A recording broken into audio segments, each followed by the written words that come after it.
ഈ അടുത്ത കാലത്തായി നിങ്ങൾ എന്തെങ്കിലും അസുഖവുമായിട്ട്, അതായത് ഒരു തലവേദനയോ ജോയിൻറ്റ് പെയിനോ ഒക്കെ ആയിട്ടൊരു ഡോക്ടറെ സമീപിച്ചിട്ടുണ്ടായിരുന്നെങ്കിൽ മിക്കവാറും ഡോക്ടർ നിങ്ങൾക്ക് നിർദ്ദേശിച്ചിട്ടുണ്ടാകാൻ സാധ്യതയുള്ള ഒരു ടെസ്റ്റ് ആയിരിക്കാം വൈറ്റമിൻ ഡി. ശരിയല്ലേ? ഇന്ന് ഏകദേശം പോപ്പുലേഷൻ്റെ 50% ആൾക്കാർക്ക് ഈ വൈറ്റമിൻ ഡി ഡെഫിഷ്യൻസി ഉണ്ട് എന്ന് കണക്കാക്കപ്പെടും. കാരണം അത്ര കുറവാണ്.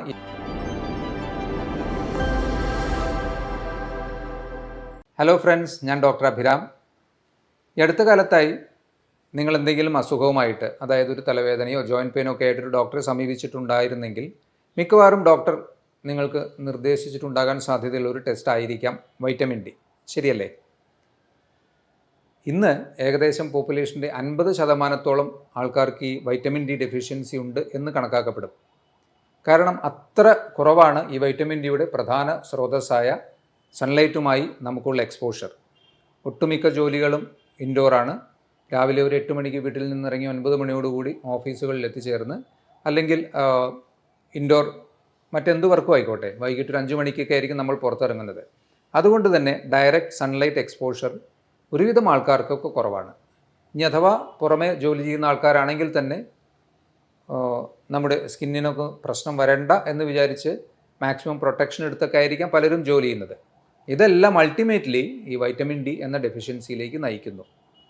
സാധാരണ നമ്മൾ വൈറ്റമിൻ ഡി ഡെഫിഷ്യൻസിയുമായിട്ട് ചിന്തിക്കുമ്പോൾ പെട്ടെന്ന് തോന്നാവുന്ന പ്രശ്നങ്ങൾ ജോയിൻറ്റ് റിലേറ്റഡ് ആയിട്ടുള്ള പ്രശ്നങ്ങളാണ്. കാരണം പലർക്കും അറിയുന്നത് പോലെ കാൽസ്യം അബ്സോർപ്ഷനെയാണ് മെയിനായിട്ട് വൈറ്റമിൻ ഡിയുടെ ഡെഫിഷ്യൻസി ബാധിക്കുക.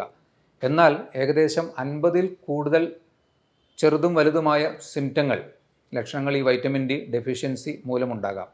ഇത് ഏറ്റവും കൂടുതലായി ബാധിക്കുന്നത് ശിശുക്കളെയാണ്. അതായത് നവജാത ശിശുക്കൾ മുതൽ കുറച്ച് ഡെവലപ്മെൻറ്റൽ ഏജ് കംപ്ലീറ്റ് ആവുന്നത് വരെയുള്ള പ്രായത്തിൽ ഡെഫിഷ്യൻസി വരുമ്പോഴാണ് ഏറ്റവും ഗുരുതരമായ പ്രശ്നങ്ങൾ ഉണ്ടാകുന്നത്. കാരണം കുട്ടികളിൽ ഈ വൈറ്റമിൻ ഡിയുടെ ഡെഫിഷ്യൻസി റിക്കറ്റ്സ് എന്ന ഒരു എല്ലുകളുടെ വളർച്ചയെ ബാധിക്കുന്ന ഒരു അസുഖമായി മാറാറുണ്ട്. ചില കുട്ടികൾ കൊണ്ടുവരുമ്പോൾ മാതാപിതാക്കൾ പറയും കാലിന് ചെറിയ വളവുണ്ടോ എന്ന് സംശയം. മിക്കവാറും ആ ഒരു കുട്ടിയെ ടെസ്റ്റ് ചെയ്ത് കഴിഞ്ഞാൽ വൈറ്റമിൻ ഡി ഡെഫിഷ്യൻ്റ് ആണെന്ന് മനസ്സിലാവാൻ കഴിയും.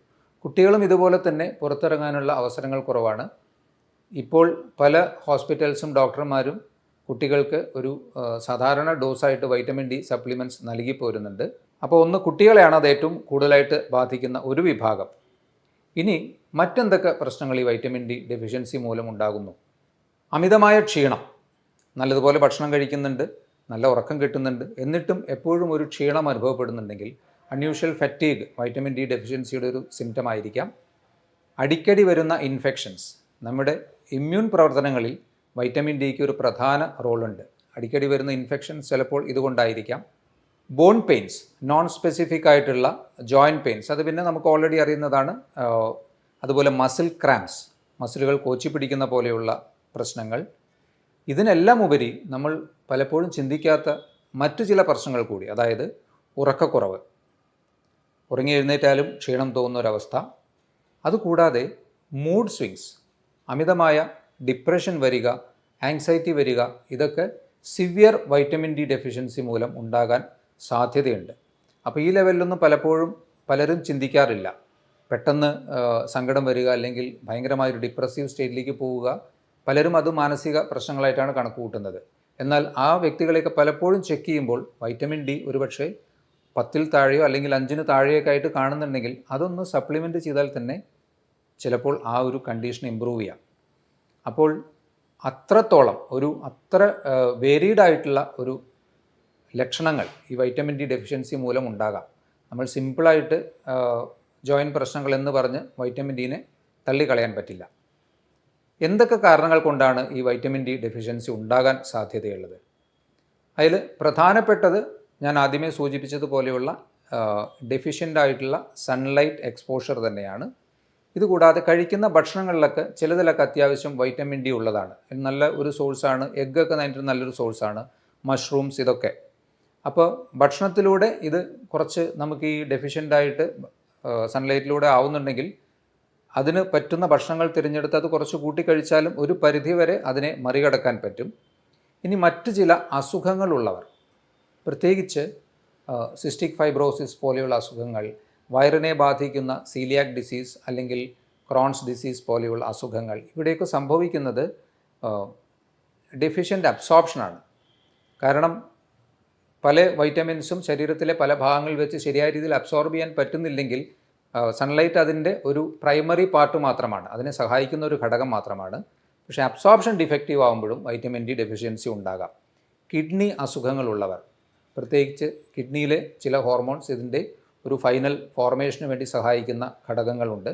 അതുകൊണ്ട് ക്രോണിക് ആയിട്ടുള്ള കിഡ്നി അസുഖങ്ങളുള്ളവർക്ക് വൈറ്റമിൻ ഡി ഡെഫിഷ്യൻ്റ് ആവാം. ഡയബറ്റീസ് പോലെയുള്ള അസുഖങ്ങളുള്ളവർക്ക് ഡെഫിഷ്യൻ്റ് ആവാം. ലിവർ കംപ്ലയിൻസ് ഉള്ളവർക്ക് ഇതൊരു പ്രശ്നമാകാം.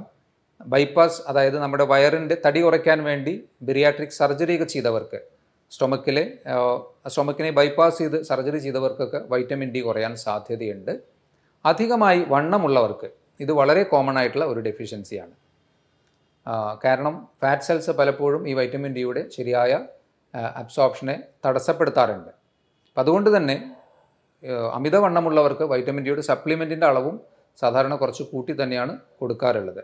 ഇതുകൂടാതെ ചില ടൈപ്പ് ഓഫ് മരുന്നുകൾ കഴിക്കുന്നവർ, ഫോർ എക്സാമ്പിൾ TB ഉള്ള വ്യക്തികൾ കഴിക്കുന്ന മരുന്നുകൾ, ആൻറ്റി എപ്പിലെപ്സിക്ക് മരുന്ന് കഴിക്കുന്നവർ, സ്റ്റിറോയിഡ്സ്, ഒരുപക്ഷെ അവരുടെ ലൈഫിലെ ചില അസുഖങ്ങളുമായി ബന്ധപ്പെട്ട് കഴിക്കേണ്ടി വരുന്ന മരുന്നുകളായിരിക്കാം. പക്ഷേ അത്തരത്തിലുള്ളവർ ഇടവിട്ട് ഒരു 6 മന്ത്സിലോ 1 ഇയറിലൊക്കെ വൈറ്റമിൻ ഡി ഒന്ന് ചെക്ക് ചെയ്യുന്നത് നല്ലതായിരിക്കാം.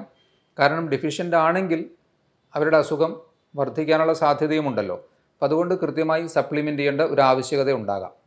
അപ്പോൾ ഇത്തരത്തിൽ പല ഘടകങ്ങളും വൈറ്റമിൻ ഡി കുറയുന്നതിന് കാരണമാകാം.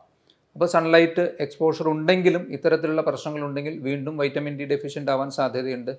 അപ്പോൾ അത്തരത്തിലുള്ളവർക്ക് നോക്കിയിട്ട് വളരെ സിവിയർ ആയിട്ടുള്ള ഡെഫിഷ്യൻസിയൊക്കെ ഉണ്ടെങ്കിൽ സപ്ലിമെൻറ്റ് ചെയ്യേണ്ട ആവശ്യമുണ്ടാകാം. സാധാരണ നമുക്ക് എങ്ങനെയാണ് വൈറ്റമിൻ ഡി ഡെഫിഷ്യൻസി ഉണ്ട് എന്ന് മനസ്സിലാവുക? ലക്ഷണങ്ങൾ ഒരു ഘടകമാണ്. ഇനി അതല്ല, റെഗുലറായിട്ട് ഇയർലി ഒരു ചെക്കപ്പ് ചെയ്യുന്നതും നല്ലതായിരിക്കാം. പ്രത്യേകിച്ച് വളരുന്ന പ്രായത്തിലൊക്കെ നല്ലതുപോലെ ശ്രദ്ധിക്കണം. ബോൺ ഫോർമേഷനൊക്കെ കൃത്യമായി വേണമെങ്കിൽ, അതായത് ബോണിൽ കാൽസ്യമൊക്കെ നല്ല ഡെൻസായിട്ട് കിട്ടണമെങ്കിൽ ആ വൈറ്റമിൻ ഡി ആ പ്രായങ്ങളിൽ ഡെഫിഷ്യൻ്റ് ആവാതെ നോക്കണം. കാരണം പിന്നീട് ഭാവിയിൽ അത് കൂടുതൽ ബുദ്ധിമുട്ടുകൾ ജോയിൻറ്റ് സംബന്ധമായിട്ടൊക്കെ ഉണ്ടാക്കാൻ സാധ്യതയുണ്ട്. അതുകൊണ്ട് തന്നെ വൈറ്റമിൻ ഡി ഒന്ന് വർഷത്തിലൊരിക്കലെങ്കിലും ചെക്ക് ചെയ്യുന്നത് നല്ലതായിരിക്കും. പ്രത്യേകിച്ച് ഇത്തരത്തിലുള്ള ഫാമിലി ഹിസ്റ്ററി ഓഫ് ജോയിൻറ്റ് പ്രശ്നങ്ങളൊക്കെ ഉള്ളവരാണെങ്കിൽ ഒന്നുകൂടി കെയർ എടുക്കുന്നത് നല്ലതായിരിക്കാം. സാധാരണ മിനിമം വേണ്ടത് 30 നാനോഗ്രാം പെർ മില്ലി ആണ് ഒരു വ്യക്തിക്ക് വേണ്ട നോർമൽ അളവ് എന്നുള്ളത്. അത് 30ക്ക് താഴെയാവുമ്പോൾ മൈൽഡ്ലി ഡെഫിഷ്യൻ്റ് എന്ന് പറയാം.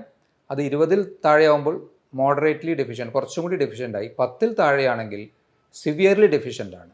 അത്തരത്തിലുള്ള വ്യക്തികൾക്ക് നമുക്ക് പെട്ടെന്ന് തന്നെ 3-4 dose of vitamin D supplement ചെയ്യുന്നത് നല്ലതായിരിക്കാം. ആഴ്ചയ്ക്ക് കൊടുക്കുന്നതോ അല്ലെങ്കിൽ ഡെയിലി അല്ലെങ്കിൽ വീക്ക്ലി കൊടുക്കുന്ന പല ഡോസുകളുണ്ട്. അത്തരത്തിലുള്ള സപ്ലിമെൻറ്റ്സ് നല്ല സിവിയർലി ഡെഫിഷ്യൻ്റ് ആണെങ്കിൽ പെട്ടെന്നൊന്ന് മേക്കപ്പ് ചെയ്യാൻ വേണ്ടി കൊടുക്കുന്നത് നല്ലതായിരിക്കാം. പക്ഷേ ലോങ് റണ്ണിൽ തീർച്ചയായും നാച്ചുറൽ സോഴ്സസിനെ ഡിപ്പെൻഡ് ചെയ്യുന്നത് തന്നെയാണ് നല്ലത്. ആർട്ടിഫിഷ്യലായിട്ടുള്ള സിന്തറ്റിക് ഫോംസിനേക്കാളും തീർച്ചയായും കുറച്ച് വെയിൽ കൊള്ളുക എന്നുള്ളൊരു കാര്യം ഇതിൽ കാര്യമായിട്ട് ചെയ്യാനുള്ളൂ. ഇനി വെയിൽ കൊള്ളുമ്പോൾ തന്നെ ശരിക്കും ഒരു 10 മണി മുതൽ 3 മണി വരെയുള്ള വെയിലാണ് കാര്യമായി നമ്മൾ കൊള്ളേണ്ടത്.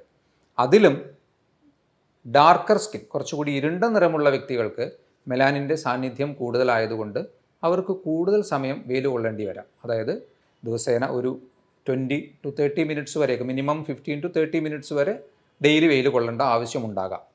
കുറച്ചും കൂടി വെളുത്ത നിറമുള്ള ആൾക്കാർക്കാണെങ്കിൽ അത്ര തന്നെ കൊള്ളേണ്ട ആവശ്യമില്ല.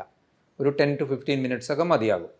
അതും നല്ല നേരത്തെയുള്ള വെയിലും ഒരു 3-4 മണിക്ക് ശേഷമുള്ള വെയിലുമല്ല, അതിനിടയിലുള്ള വെയിലാണ് ശരിക്ക് വൈറ്റമിൻ ഡിയുടെ ശരിയായൊരു അബ്സോർപ്ഷൻ കിട്ടാൻ വേണ്ടി കൊള്ളേണ്ടത്. ഇനി നിങ്ങൾ റെഗുലറായിട്ട് ജോലി ചെയ്യുന്നൊരു വ്യക്തിയാണെങ്കിൽ, ഇൻഡോർ വർക്കും അല്ലെങ്കിൽ ഇതിന് സമയം കിട്ടാത്ത വ്യക്തിയാണെങ്കിൽ നിങ്ങളുടെ ഒഴിവ് ദിവസങ്ങളിൽ, അതായത് ശനി ഞായറൊക്കെ ഒരു കുറച്ച് കൂടുതൽ സമയം വെയിൽ കൊണ്ടാലും മതി, റെഗുലറായിട്ട് വെയിൽ കൊള്ളുന്നതിന് പകരം. കാരണം വൈറ്റമിൻ ഡി ഒരു ഫാറ്റ് സൊല്യൂബിൾ വൈറ്റമിനാണ്, ശരീരത്തിൽ സ്റ്റോർ ചെയ്ത് വയ്ക്കുന്ന ഒരു വൈറ്റമിനാണ്. അതുകൊണ്ട് തന്നെ ആഴ്ചയിൽ 1 മണിക്കൂറോ 1.5 മണിക്കൂറൊക്കെ നിങ്ങൾക്ക് വെയിൽ കൊള്ളാൻ പറ്റുമെങ്കിൽ ആ ഒരു ആഴ്ചത്തേക്കുള്ള ആവറേജ് വൈറ്റമിൻ ഡി ഉണ്ടാകും.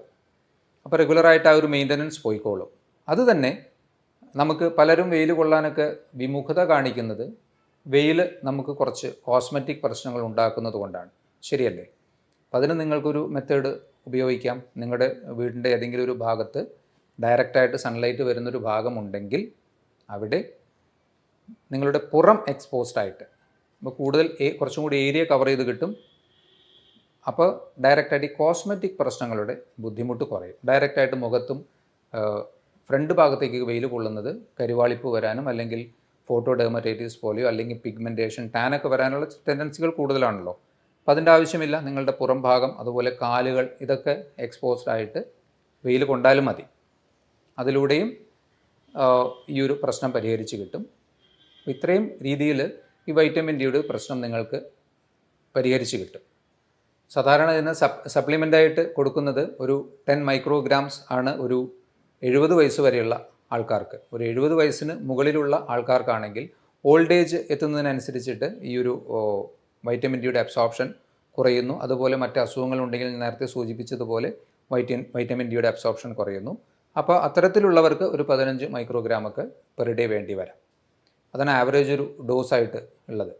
ഇതൊന്നും നിങ്ങൾ ഈ കാര്യങ്ങളൊന്നും അത്ര കാര്യമായിട്ട് എടുക്കേണ്ടതായിട്ടില്ല. വെയിൽ കൊള്ളുക എന്നുള്ള ഒരു കാര്യം മാത്രം മനസ്സിൽ കണ്ടാൽ മതി. അതുപോലെ തന്നെ മറ്റ് അസുഖങ്ങൾ ഉണ്ടെങ്കിൽ അവയെ ഒന്ന് നല്ല രീതിയിൽ റിവേഴ്സ് ചെയ്യാനുള്ള മാർഗങ്ങൾ നോക്കുക. നല്ലതുപോലെ വെള്ളം കുടിക്കുക, കൃത്യമായ ഉറക്കം, ഇതൊക്കെ എല്ലാ അസുഖങ്ങളുമായി ബന്ധപ്പെട്ട് പറയാറുള്ളതാണ്. അപ്പോൾ നമ്മുടെ ശരീരത്തിലെ ഒരുപാട് നമ്മൾ പ്രതീക്ഷിക്കാത്ത ഒരുപാട് പ്രശ്നങ്ങൾ ഉണ്ടാക്കാൻ സാധ്യതയുള്ള ഈ വൈറ്റമിൻ ഡിയുടെ കുറവ് വരാതെ എല്ലാവരും ശ്രദ്ധിക്കുക. ഇതുപോലെയുള്ള മറ്റൊരു ടോപ്പിക്കുമായി വീണ്ടും കാണാം. ബൈ.